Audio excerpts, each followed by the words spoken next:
ಎಲ್ಲರೂ ಪ್ರಾರ್ಥನೆ ಮಾಡಿಕೊಳ್ಳುವ. ಸ್ವಾಮಿಯ ಅನುಗ್ರಹದಿಂದ ಕಳೆದ ತಿಂಗಳು 16ನೇ ತಾರೀಕಿಂದ ಲಕ್ಷ ಸಂಖ್ಯೆಯಲ್ಲಿ ತ್ರಿಯಂಬಕ ಮೃತ್ಯುಂಜಯ ಜಪಾನುಷ್ಠಾನವನ್ನು ಸಂಪನ್ನ ಮಾಡಿಕೊಂಡು ಇವತ್ತಿನ ದಿನ ದಶಾಂಶ ಸಂಖ್ಯೆಯ ಪ್ರಸಾರ ಸಂಖ್ಯೆಯಿಂದ ಅಮೃತ ಮಠ ತಿಲ ಮೂಲ ಪರಮಾತ್ಮ ಆಖ್ಯ ಭಯ ಅಂತ ಹೇಳುವಂಥ ಸಪ್ತ ದ್ರವ್ಯಗಳಿಂದ ಆ ಮೃತ್ಯುಂಜಯ ಹವನವನ್ನು ಸ್ವಾಮಿಯ ಅಡಿಲಾವರೆಯಲ್ಲಿ ಸಮರ್ಪಣೆ ಮಾಡಿ ಮಾಡುವಂತಹ ಪ್ರಾರ್ಥನೆ ಸೇವೆಯನ್ನು ಸ್ವೀಕರಿಸಿಕೊಂಡು ಎಲ್ಲರ ಕುಟುಂಬಕ್ಕೆ ಬರುವಂತಹ ದುಷ್ಟ ಅರಿಷ್ಟವನ್ನೆಲ್ಲ ಪರಿಹಾರ ಮಾಡಿಕೊಟ್ಟು ವಿಶೇಷತಃ ನಾವು ಈಶ್ವರನ ಪರಿವಾರದ ಫೋಟೋ ಎಲ್ಲ ನೋಡಿದ್ದೀರ. ಉಮಾಮಹೇಶ್ವರ, ಗಣಪತಿ, ಸುಬ್ರಹ್ಮಣ್ಯ, ಒಂದು ನಂದೀಶ್ವರ, ಒಂದು ಅಮ್ಮನವರ ವಾಹನ ಸಿಂಹ, ಸುಬ್ರಹ್ಮಣ್ಯ ವಾಹನ ಸರ್ಪ, ಅದೇ ರೀತಿ ಗಣಪತಿಯ ವಾಹನ ಇಷ್ಟು ಒಂದು ಫೋಟೋದೊಳಗಡೆ ಇರುತ್ತೆ ನೋಡಿ. ಇಲ್ಲಿ ಮೂಷಿಕ ಅನ್ನುವಂಥದ್ದನ್ನ ಸರ್ಪ ಕಂಡ್ರೆ ಅದು ಪರಸ್ಪರ ಬೇರೆ. ನಂದಿ ಮತ್ತು ಹುಲಿ, ಅಮ್ಮನವರ ವಾಹನ ವ್ಯಾಘ್ರ, ಹುಲಿ ಮತ್ತು ಸಿಂಹ ಅಂತ ಕೆಲವು ಫೋಟೋದಲ್ಲಿ ಸಿಂಹ ಇಟ್ಟಿದ್ದಾರೆ, ಹುಲಿ ಇಟ್ಟಿದ್ದಾರೆ, ಎರಡು ಅದಕ್ಕೆ ಪರಸ್ಪರ ವೈರ. ಅಲ್ಲಿರುವಂಥದ್ದೆಲ್ಲ ವೈರ ಪ್ರಾಣಿಗಳೇ, ವಾಹನಗಳು. ನವಿಲು ಅಂತ ಹೇಳುವಂಥದ್ದು ಸುಬ್ರಹ್ಮಣ್ಯ ವಾಹನ ಏನಿದೆ ಅದು ನಾಗರಿಕರು. ಆಲಯ ಸಚ್ಚಿದಾನಂದ ಸ್ವರೂಪಿಯಾದಂತಹ ಭಗವಂತನ ನೆಲೆವೀರಿನಲ್ಲಿ ಆ ಪರಸ್ಪರ ವೈರ ಅನ್ನುವಂಥದ್ದೇ ಇಲ್ಲ. ಸಹಜವಾಗಿ ಪ್ರಕೃತಿ ಜನ್ಯವಾಗಿರುವಂತಹ ವೈರ, ಪರಸ್ಪರ ಸೃಷ್ಟಿಯ ಇದರಲ್ಲಿಯೇ ಪರಸ್ಪರ ವೈರಿಗಳು. ಅಂದ್ರೆ ಭಗವಂತನ ಸಾಮೀಪ್ಯದಲ್ಲಿ ಆ ವೈರತ್ವ ಇಲ್ಲ ಅಂತ ಹೇಳಿದ್ರೆ ಅಲ್ಲಿ ನಾವು ತಿಳ್ಕೊಳ್ಬೇಕಾದೇನು ಅಂತ ಹೇಳಿದ್ರೆ ಯಾವಾಗಲೂ ಸದಾ ಕಾಲವು ನಾವು ಯಾವುದೇ ಎಷ್ಟು ಹೊತ್ತು ನಾವು ಬದುಕಿದ್ದೀವಿ ಅನ್ನೋದು ನಮ್ಗೆ ಗೊತ್ತಿಲ್ಲ. ಈಗ ನಾವಿದ್ದೀವಿ ಅನ್ನೋದಷ್ಟೇ ಸತ್ಯ. ದೈವಾನುಗ್ರಹ ನಮಗಾಗಬೇಕು ಅಂತಂದ್ರೆ ಈ ಮನಸ್ಸನ್ನು ನಾವು ಸಂಗ್ರಹ ಮಾಡ್ತೇವೆ, ಕಸದ ಬುಟ್ಟಿ ಆಗುತ್ತೆ. ಹಾಗಾಗಿ ಆ ನಿರ್ಮಲವಾದಂತಹ ಮನಸ್ಸು ಅನ್ನುವಂಥದ್ದು ಆ ಸಚ್ಚಿದಾನಂದ ಸ್ವರೂಪಿಯಾದಂತಹ ಭಗವಂತನ ನಾಮಾಮೃತದ ಸ್ಮರಣೆಯಿಂದ ಈಗ ನಾವೆಲ್ಲರೂ ಹವನ ಮಾಡಿದ್ವಿ, ಲಕ್ಷ ಸಂಖ್ಯೆಯಲ್ಲಿ ಜಪ ಮಾಡಿದ್ವಿ ಅಂತ ಹೇಳಿಲ್ಲ. ತ್ರಿಯಂಬಕೈಯಜಾಮಹೇ, ಮೂರು ಕಣ್ಣುಳ್ಳಂತಹ ಸದಾಶಿವನ ಆರಾಧನೆಯನ್ನು ನಾವು ಮಾಡಿದ್ರೆ ಸುಗಂಧಿಂ ಪುಷ್ಟಿವರ್ಧನಂ, ಎಲ್ಲ ರೀತಿಯಾದ ಪುಷ್ಟಿಗಳು ಕೊಡೋದಲ್ಲದೀಗ ಭವಬಂಧನದಿಂದ ನಮ್ಮನ್ನು ಮುಕ್ತರನ್ನಾಗಿಸುವುದು ಅಂತ ಹೇಳುವಂಥದ್ದು ಮಂತ್ರ. ಭವಬಂಧನದಿಂದ ನಾವು ಮುಕ್ತರಾಗಬೇಕಿದ್ರೆ ಏನಾಗಬೇಕು ಅಂತ ಹೇಳಿದ್ರೆ ನ ಕರ್ಮಣ ನ ಪ್ರಜಯ ನ ಧನೇನ ತ್ಯಾಗೇನ ಏಕೇನ ಅಮೃತತ್ವಮಾನುಷವು ಅಂತ ಹೇಳಿ ತ್ಯಾಗದಿಂದ ಸಾಧ್ಯ. ಯಾವುದನ್ನು ತ್ಯಾಗ ಮಾಡಬೇಕು ಅಂತಂದ್ರೆ ತಸ್ಯೈವಂ ವಿದುಷೋ ಯಜ್ಞಸ್ಯಾತ್ಮ ಯಜಮಾನ ಶ್ರದ್ಧಾ ಪತ್ನಿ ಶರೀರ ವಿದ್ಮಮದ್ರೋ. ಪತ್ನಿ ಯಾರು ಅಂತ ಹೇಳಿದ್ರೆ ಶ್ರದ್ಧೆ ಅನ್ನುವಂಥದ್ದು ನಮ್ಮ ಜ್ಞಾನ ಯಜ್ಞದಲ್ಲಿ ಪತ್ನಿ ಶ್ರದ್ಧೆ. ಇದ್ಮಮುರೋ ಶರೀರ ಅನ್ನುವಂಥ ಇಲ್ಲಿ ಹೋಮಕಾಲವನ್ನು ಹದಿನೈದು ದರ್ಭೆಯನ್ನು ಕಟ್ಟಿ ವಿದ್ಮ ಅಂತ ಹೇಳಿ ಸಮರ್ಪಣೆ ಮಾಡುತ್ತಿದೆ. ಶರೀರ ವಿದ್ಮಮುರೈ ಪಂಚಭೂತಗಳಿಂದ ಲೀನ ಮಾಡಬೇಕಂದ್ರೆ ಇದನ್ನೇ ಇದ್ಮವಾಗಿ ಸಮರ್ಪಣೆ ಮಾಡುತ್ತೀವಿ. ಅಂದ್ರೆ ನಮಗೆ ಈ ಶರೀರದ ಮೇಲೆ ಆಗಲಿ ಯಾವುದರ ಮೇಲೆ ಆಗಲಿ ವ್ಯಾಮೋಹ ಅನ್ನೋದು ಕಡಿಮೆ. ಯಾವಾಗ ಅವನು ಕರೀತಾನೆ ಅಂತ ನಾವು ಕಾಯ್ತಾ ಇರ್ಬೇಕು. ಹಾಗೇನಾಗುತ್ತೆ, ಯಾಗೇನ ಏಕೇನ ಅಮೃತತ್ವ ವಿದ್ಯೆಯ ಅಮೃತಸ್ಮೃತೆ ಹೇಳಿ ನಮ್ಮ ಇತ್ತೀಚಿನ ಶಾಲೆಯಲ್ಲಿ ಅಕ್ಷರಾಭ್ಯಾಸ ನನಗೆ ವಿದ್ಯೆ ಅಂತ ಎಲ್ಲ ಹೇಳಿಲ್ಲ.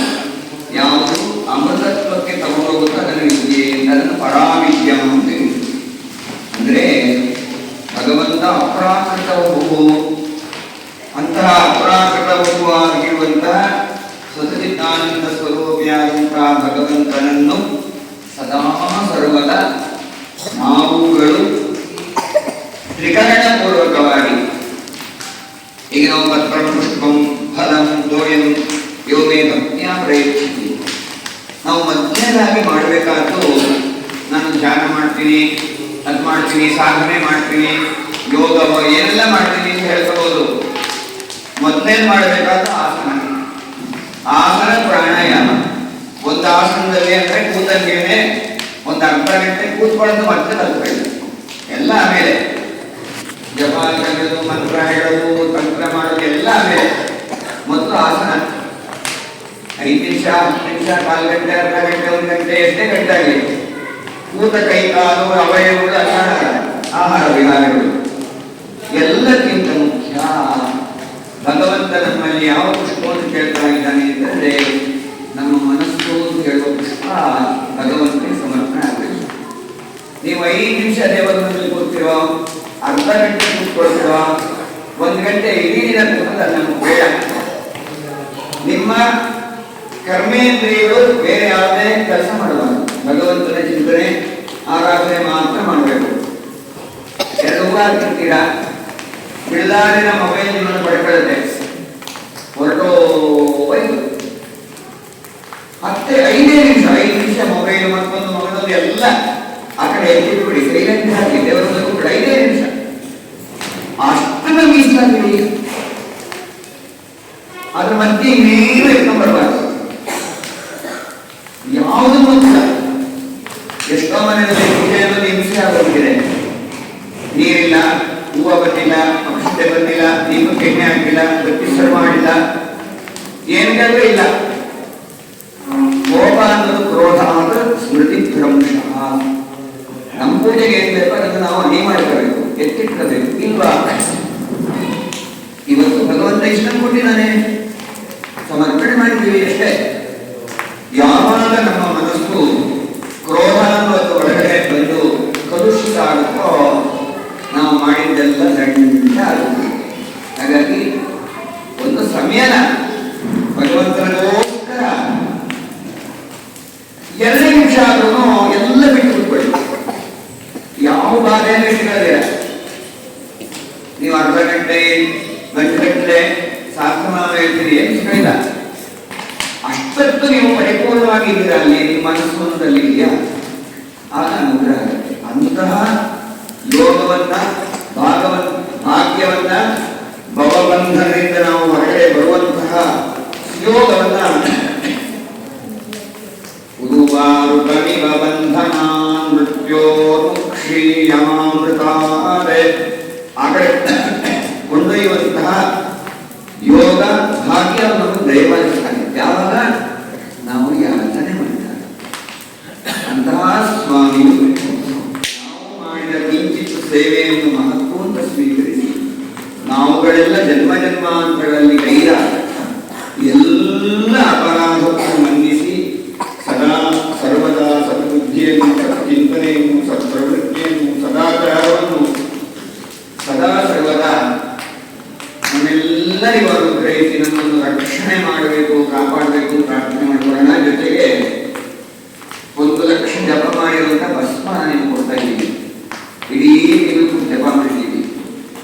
ಇದನ್ನ ನೋಡಿ ಪ್ಲಾಸ್ಟಿಕ್ ಡಬ್ಬದಲ್ಲಿ ಹರಿಸಿದೆ, ಮನೆಯಲ್ಲಿ ಒಂದು ಹಲಗೆ ಮೇಲೆ ಇಟ್ಕೋಬಹುದು, ಪ್ಲಾಸ್ಟಿಕ್ ಡಬ್ಬದ ಮೇಲೆ ಇಟ್ಕೊಳ್ಳೋದು. ಆ ಭಸ್ಮಕ್ಕೆ ಭಸ್ಮನಿಂದ ಸೇರಿಸ್ತಾರೆ. ಧಾರಣೆ ಮಾಡೋ ಮುಂಚೆ ಪ್ರತಿದಿನ ಮೃತ್ಯುಂಜಯಾಯ ರುದ್ರಾಯ ನೀಲಕಂಠಾಯ ಶಂಭವೇ ಅಮೃತೇಶಾಯ ಸರ್ವಾಯ ಮಹಾದೇವಾಯ ತೇ ಮೃತ್ಯುಂಜಯಾಯ ನಮಃ.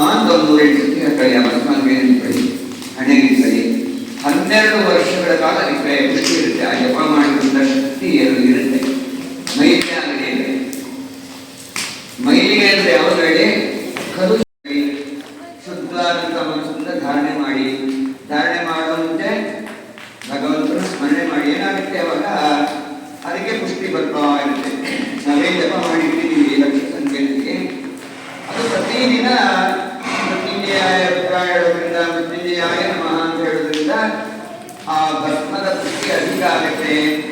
ತುಂಬ ಅನಾರೋಗ್ಯದ ಭಸ್ಮ ತೆಗೆದುಕೊಳ್ಳಿ, ತಕ್ಷಣ ಖಂಡಿತವಾಗಿ ಅನುಕೂಲ ಆಗುತ್ತೆ.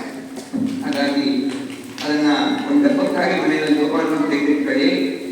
ಅದಕ್ಕೆ ಬೇರೆ ಭಸ್ಮ ಸೇರಿಸ್ಕೊಳ್ಳಿ, ಅದನ್ನೆಲ್ಲ ಖರ್ಚು ಮಾಡಬೇಡಿ. ಇಷ್ಟೇ ಇರೋದು ಅದರಲ್ಲಿ, ಆದರೆ ಅದು ಮಹತ್ತರವಾದಂತಹ ದಾಯಕ, ಅದಕ್ಕೆ ಸೇರಿಸ್ಕೋಬಹುದು. ಹಾಗಾಗಿ ಅದನ್ನು ಕೊಡ್ತೀವಿ. ಪ್ರತಿದಿನ ಜಪ ಮಾಡಿಕೊಂಡು ಧಾರಣೆ ಮಾಡಿಕೊಂಡು ಭಗವಂತನ ಅನುಗ್ರಹಕ್ಕೆ ಎಲ್ಲರೂ ಪಾತ್ರರಾಗಿ ಈಗೆಲ್ಲರೂ ಪ್ರಾರ್ಥನೆ ಮಾಡಿಕೊಂಡಾಗ ಮನಸ್ಸಲ್ಲಿ ಪ್ರಾರ್ಥನೆ ಮಾಡಿಕೊಂಡು ಎಲ್ಲರೂ ಹೇಳಿ.